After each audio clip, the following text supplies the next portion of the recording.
नमस्कार। एक सवाल से शुरुआत करता हूँ। जब मेट्रो स्टेशन को इसलिए बंद करना पड़ा कि लोग बहुत ज्यादा आ गए हैं, तो इसका क्या मतलब होता है? यह किसी हादसे की खबर नहीं, किसी त्योहार की भीड़ नहीं, यह 20 जुलाई को दिल्ली के जंतर मंतर पर जो हुआ उसकी भीड़ है, और सरकार के पास इसका कोई जवाब नहीं था। आज की रिपोर्ट सिर्फ इतने ही नहीं कि कितने लोग आए, असली सवाल यह है कि इतने दिनों की चुप्पी के बाद यह भीड़ अचानक कहां से निकल आई, और सरकार जिस बिल को सदन पर पेश करना चाहती थी वो क्यों नहीं पेश कर पाई। सुबह से ही कनॉट पैलेस से जंतर मंतर की तरफ जाने वाली सड़कें भर चुकी थी।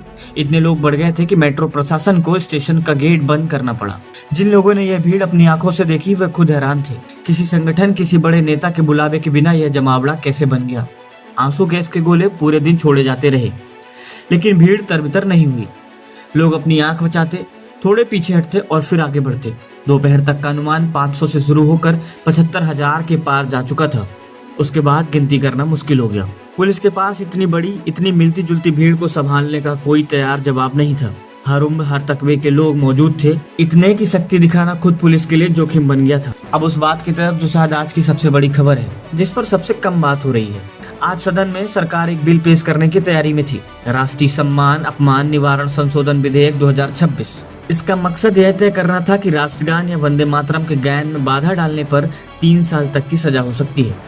सुनने में यह देशभक्ति का कानून लगता है, लेकिन इतिहास कुछ और बताता है। 2016 में सुप्रीम कोर्ट ने सिनेमा घरों में राष्ट्रगान अनिवार्य कर दिया था। 30 जनवरी 2018 में उसी बेंच ने अपने आदेश वापस लेते हुए कहा, खड़ा होना सम्मान है, ना गाना अपमान नहीं। खुद कोर्ट समझ गया था कि इस तरह का कानून जनता को अपराधी बनाने का औजार बनाया जाता है। आज वही डर वापस लाने की कोशिश हो रही थी।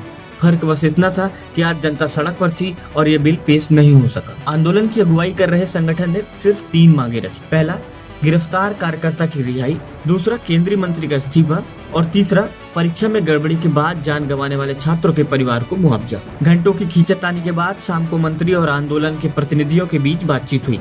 मंत्री ने इसे सौहार्दपूर्ण बताया और प्रदर्शनकारियों से धरना समाप्त करने की अपील की। लेकिन सवाल वही रहता है, यह बातचीत महीने भर पहले क्यों नहीं हो सकी? क्या यह मुद्दा पहली बार उठा था?